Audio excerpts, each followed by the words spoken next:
731部队这一个名字本该在二战结束的时候会成为人类的集体审判，但80年过去，它依旧带着血腥和阴影。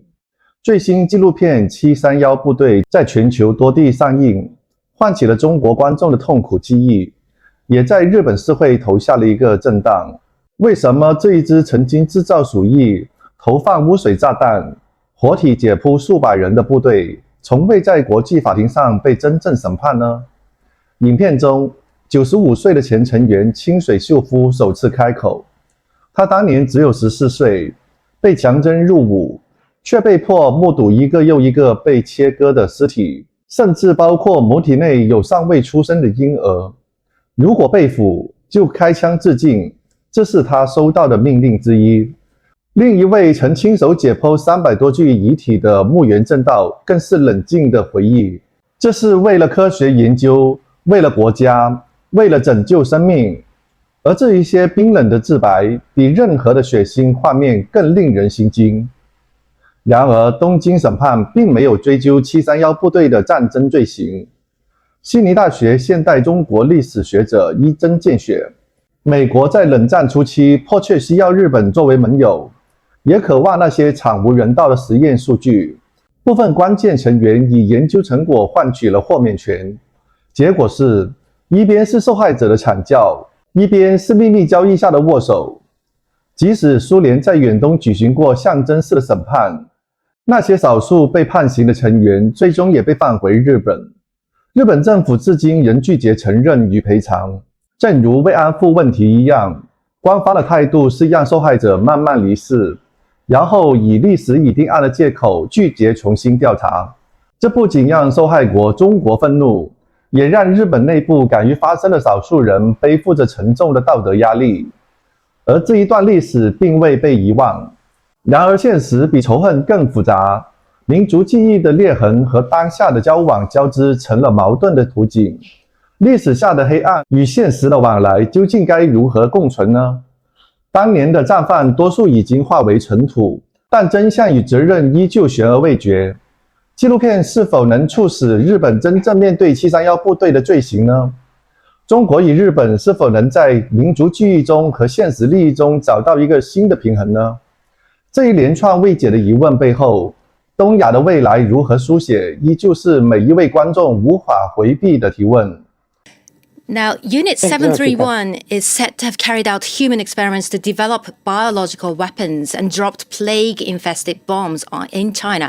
Why did Japan seek German warfare, and why was no one from the unit convicted of war crimes?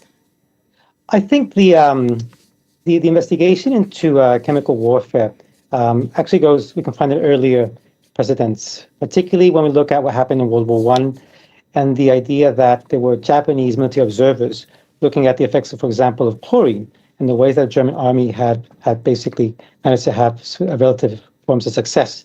So I think this idea of using chemical and biological warfare was something that was very much on the table.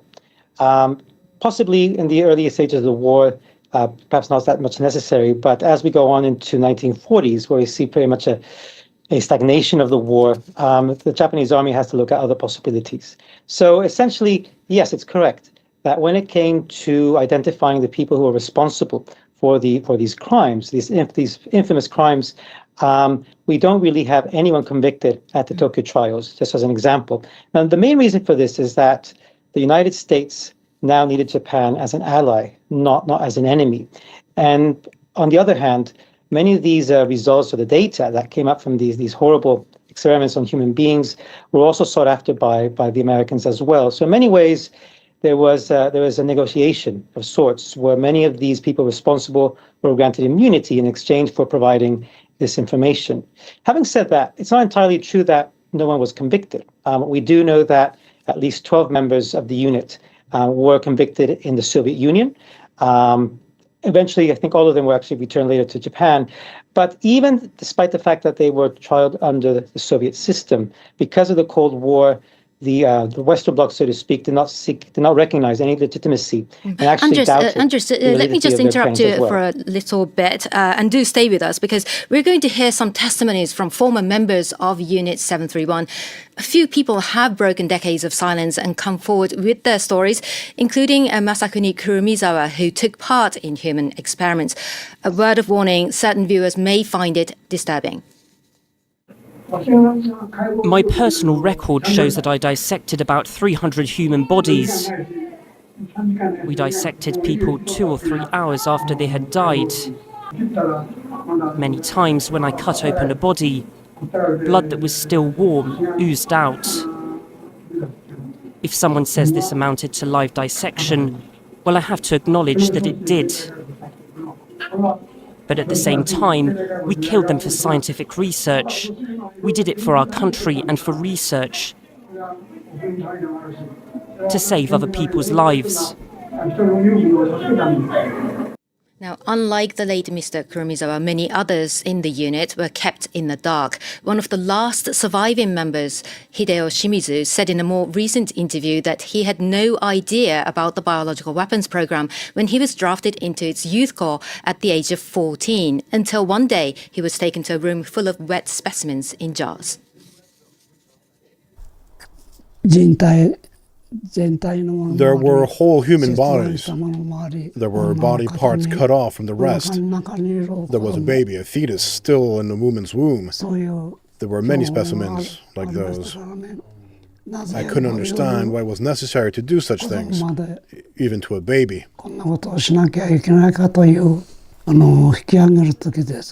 When we were evacuating the site in the morning of August 14th, 1945, I was summoned to the trainee room. And I think it's because I had seen the specimen room. I was handed a gun and a cyanide mixture. I was ordered to commit suicide immediately if ever I were captured.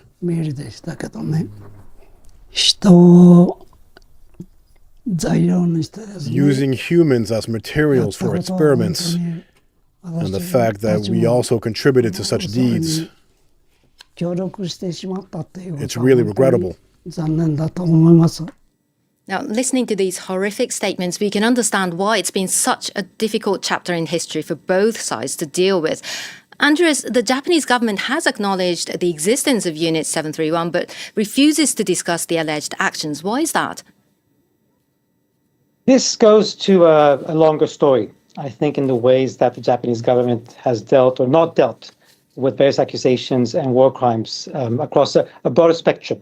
So, for example, alongside Chinese victims of Unit 731, we also have the same issue with the comfort women who, mostly Korean women, who were forced into prostitution and had to serve the Japanese army. So I think the logic is the following, that the Japanese state refuses to compensate any of these victims, refuses to engage with any meaningful dialogue of recognition or of seeking any redress of justice.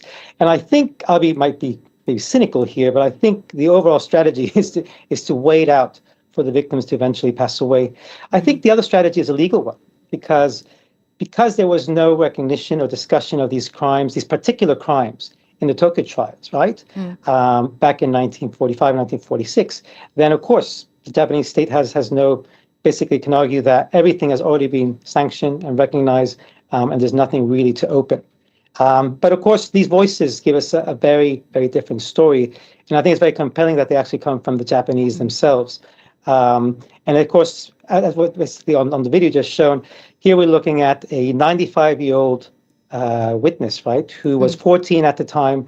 And it's still actually, I'm not sure if it was mentioned to your viewers, he did travel to China this year at that age, in August, to actually pay his respects to China and to the victims as well. So I guess these are the symbols that perhaps we need to focus on.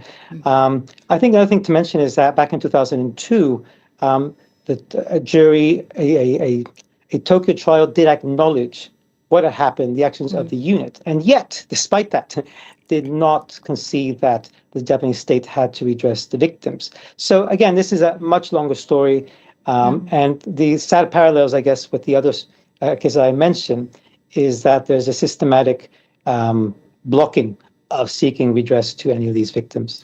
That's right. Well, Japan more broadly has issued apologies for the suffering its wartime actions inflicted on Chinese people, and Beijing renounced its claims to compensations when the two countries normalized diplomatic ties back in 1972. Half a century on, why do Japan's war crimes still matter? Well, it's a very interesting question, but essentially from the 1980s onwards, the Chinese Communist Party has had to rebuild a sense of legitimacy. In the 50s and 60s, it was about revolution. It was about building socialist society. Once we had the death of Mao Zedong and the chaos and horrors of the Cultural Revolution, the CCP has to look into other elements to bolster its legitimacy. And one useful element, which of course many governments use across the world, is that of nationalism. So what we see here is another trend, which I think has been heightened in the 21st century, which is the way that patriotic education is making its way into a very systematic way. And I think, look, the very clear slogan that, for example, any one of your viewers who will want to watch the trailer for this film will notice that one of the slogans that appear at the beginning says, "Remember the past, never forget national humiliation." It's in a trailer, but actually that's one of the most important slogans that you'll find in many ceremonies that are commemorating the war of resistance, as the Chinese call it, for this period. So this is something that is part of the social fabric of life, of education, and it's very much important for the CCP, for the Chinese Communist Party, to bolster its legitimacy as a ruling party that can safeguard the interests of the Chinese nation.